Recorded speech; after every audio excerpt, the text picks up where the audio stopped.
Direct oral anticoagulants for tromboprophylaxis in ambulatory patients with cancer. Definition: patients with cancer commonly have a venous thromboembolism during the course of their disease. Venous thromboembolism in these patients lead to a high risk of recurrence and bleeding related to anticoagulant therapy.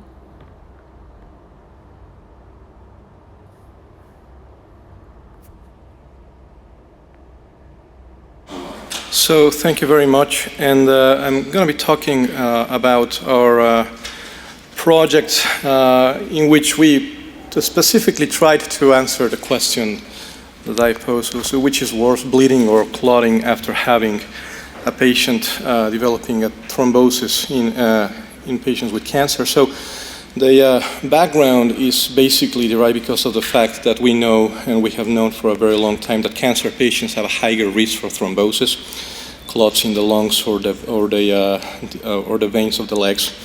But they also have a higher risk of bleeding. And we know that all of these patients need to be treated with blood thinners, with anticoagulants, which will lower the risk of having a second clot, but will also further increase the risk of bleeding that's already increased in this population. So there's a previous study that looked at what are the risks of dying from a thrombosis recurrence or a bleeding event in overall patients, and this came from a meta-analysis from Mark Carrier in Ottawa, published a few years ago, and they found that the risk of thrombosis and bleeding are similar, but patients with cancer could not be individually assessed in that particular study.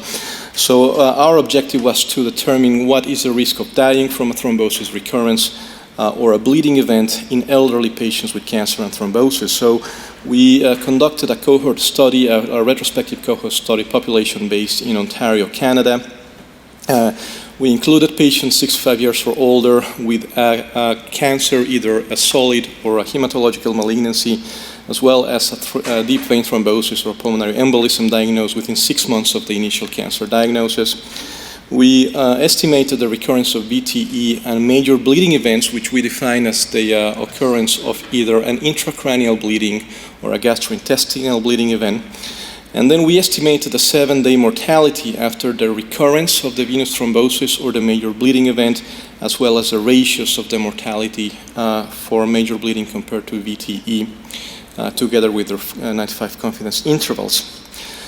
So for the period comprehended between 2004 and 2014, we included a short of 7,000 events in cancer patients with a mean age of about 75 years, and roughly 50% of them were male.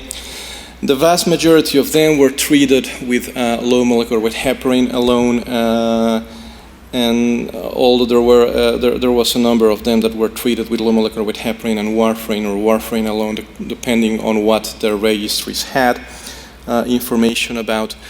A small amount of them were treated with rivaroxaban, but because of the very small numbers, those were eliminated from the analysis. So what we found is that at 6 months of the index VTE, so the first deep vein thrombosis or pulmonary embolism, there were about 3% major bleeding events, 235, and about 17% recurrences of the thrombosis, and this is fairly in line with previous information. What was more interesting is that the 7-day mortality rate was about 0.5% for patients who had a thrombotic recurrence, compared to about 11% to those who had a major bleeding event. And if you estimate the mortality rate ratio for major bleeding to VT, it was 22 times higher. So with the confidence interval that is a little bit wide, but in the best case scenario, it would be estimated to be at least 9 times higher than the mortality for a thrombotic recurrence. So we concluded that when we use anticoagulants in cancer patients that are 65 or older and they develop a thrombosis, if they bleed, this results in at least 9 times higher mortality rates than if they have a thrombotic recurrence. And we do believe that this information should be taken into account when designing further studies, and this certainly needs to be confirmed in other cohorts, because this would actually change what we would do in terms of long-term treatment of thrombosis.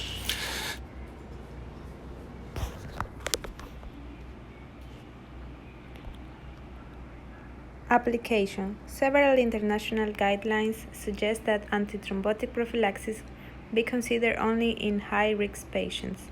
Low molecular weight heparins were associated with an approximately 50% lower risk of symptomatic venous thromboembolism than placebo.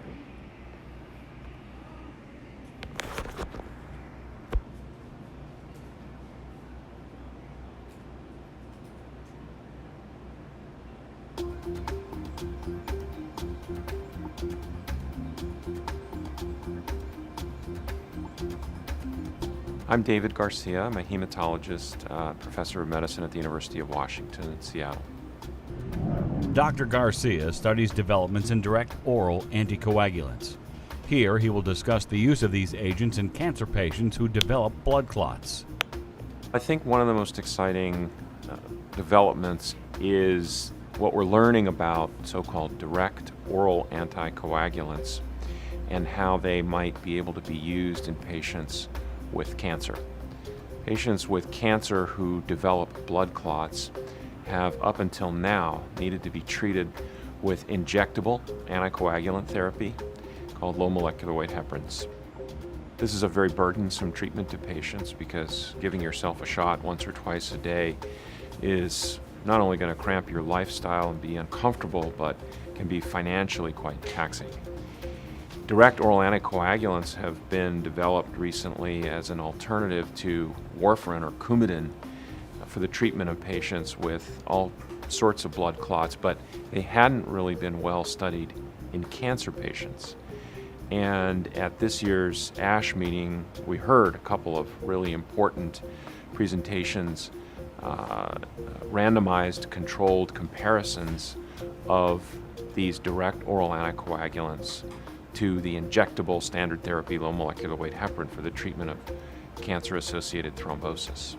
The SELECT-D study, which compared rivaroxaban to dalteparin for the treatment of cancer-associated thrombosis, and then the larger so-called Hokusai VTE cancer study, which compared edoxaban, an oral factor Xa inhibitor, to dalteparin for patients with cancer-associated thrombosis. I think what's interesting about these two studies is their design is remarkably similar. They both are putting a direct oral anticoagulant against the standard low molecular weight heparin, and their findings are also remarkably similar in terms of relative safety and efficacy. The top-line findings are that both oral anticoagulants that were studied, one involving rivaroxaban and the other involving edoxaban, were at least as effective and perhaps more effective at preventing recurrent thrombosis than the standard therapy dalteparin. In both trials, there was a signal that the direct oral anticoagulant may cause slightly more major bleeding, and in particular gastrointestinal bleeding, than the standard dalteparin therapy. But I think that when oncologists and patients weigh all of the pros and cons and look at the small safety difference in the big picture, my sense is this is going to change practice overnight, because when we offer a patient the opportunity to take an oral medication rather than an injectable one with better efficacy and perhaps slightly less safety, I think it's a no-brainer. There may be some subpopulations of patients where continuing to use the injections makes more sense or is preferable, and I think we'll need ongoing secondary analyses of the data from these trials to better sort out how to individualize or tailor specific treatment to patients. But I do think that these new randomized controlled comparisons of the direct oral agents to low molecular weight heparin in cancer are going to change practice pretty quickly. There are more comparisons coming in the future, but I think we have enough information now to really begin to have detailed conversations with patients about the risks and benefits of the different therapies and incorporate their preferences into these important clinical decisions. I think we will see guidelines incorporate this information fairly soon. And I think that practicing oncologists and hematologists should be aware that this new important trial information is available.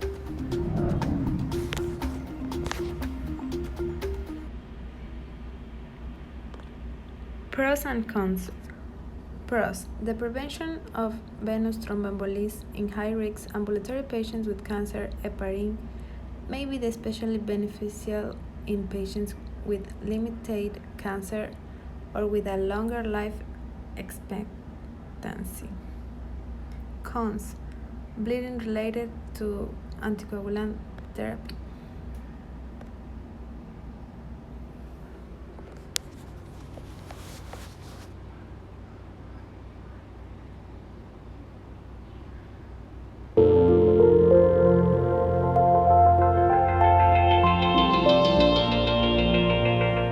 Hi, I'm Alok Khurana. I'm a medical oncologist at the Cleveland Clinic with an interest in thrombosis, and I'm here at the American Society of Hematology meeting in 2016. A couple of the abstracts that we're really excited about, one of them is most of them are looking at the use of direct oral anticoagulants. These are drugs that have come onto the market in the last 2 or 3 years and are much more patient-friendly and easier to use than older anticoagulants like low molecular weight heparins and warfarin. The challenge has been with these drugs, they were primarily tested in the non-cancer setting, so in atrial fibrillation or prevention of ET after orthopedic procedures. Finally, this year, we are starting to see data utilizing these drugs in the cancer setting. And what data has been presented at this meeting and earlier this year all suggests that the drugs are safe to use and they may be effective in preventing VTE. One of the abstracts is from University of Minnesota, and they're looking at several thousand patients with cancer who have atrial fibrillation and the use of DOACs in those patients. And they found that DOACs were just as safe as warfarin, if not safer, with maybe less risk of bleeding. And they were able to prevent both ischemic stroke and arterial events as well as venous thromboembolism events. That's very encouraging, and it suggests that the ongoing trials of prophylaxis, such as Cassini, which uses rivaroxaban, and Avert, which uses apixaban, which are being run in multiple countries, may have the potential to change risk of ET in the future in cancer patients. Other abstracts have looked at extended use of rivaroxaban in treatment of VTE.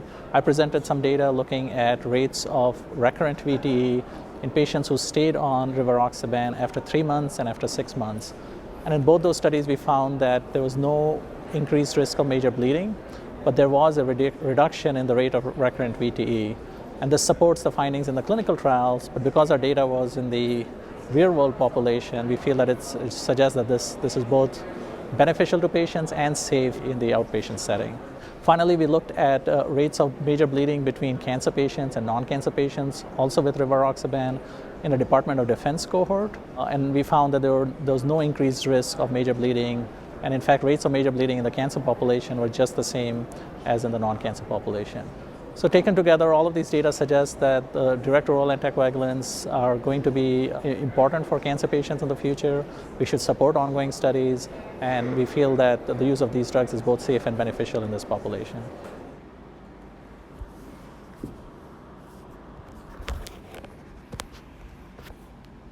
Issue apply in Ecuador. In Ecuador, the treatments are performed in the established manner and obtain better results in patients in advanced stage of lung, pancreas, and stomach cancer. However, studies on tumors from more frequent locations are lacking.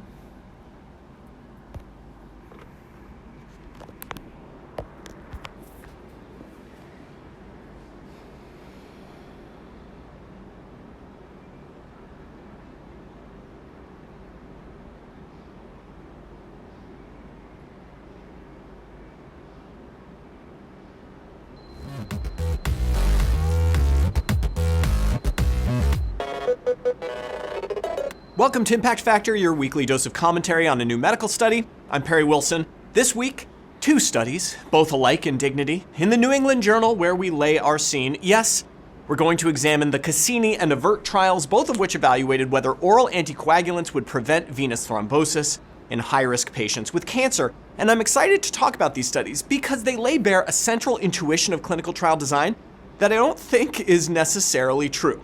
But Let's start at the beginning.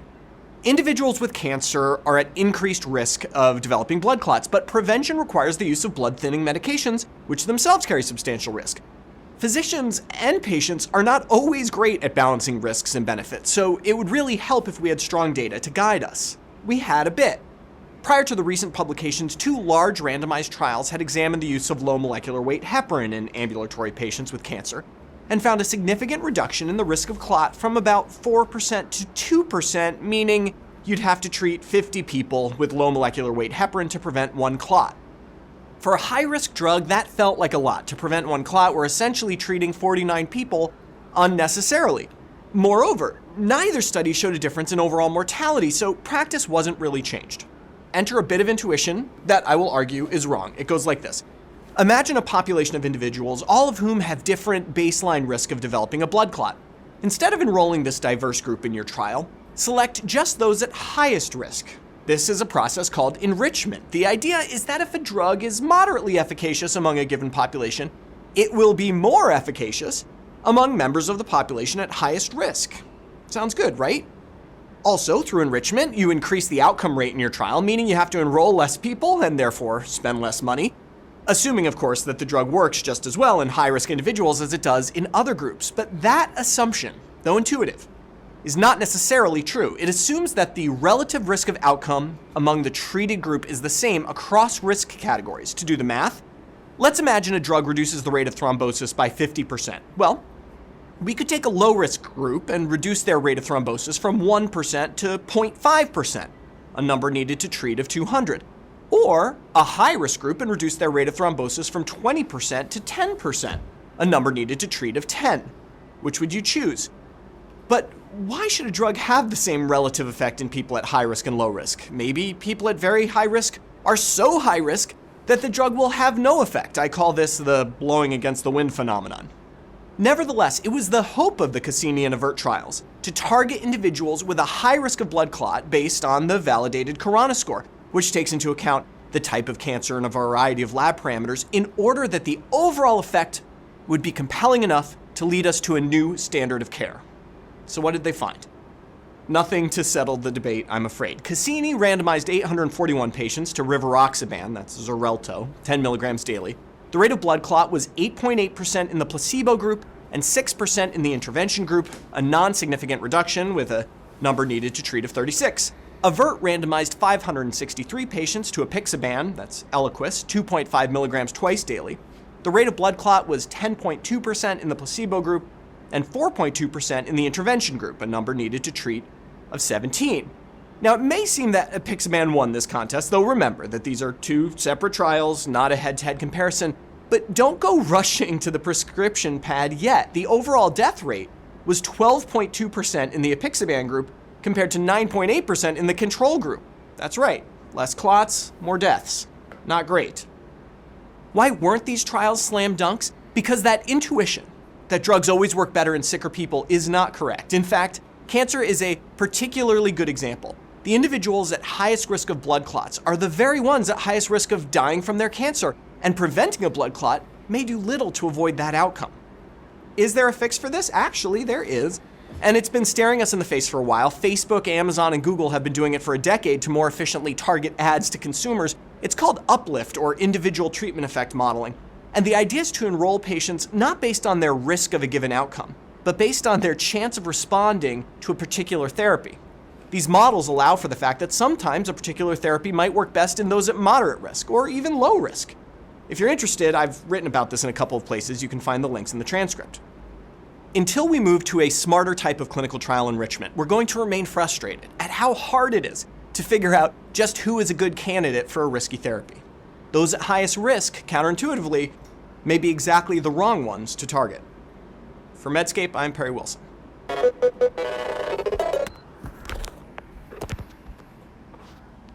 Conclusion.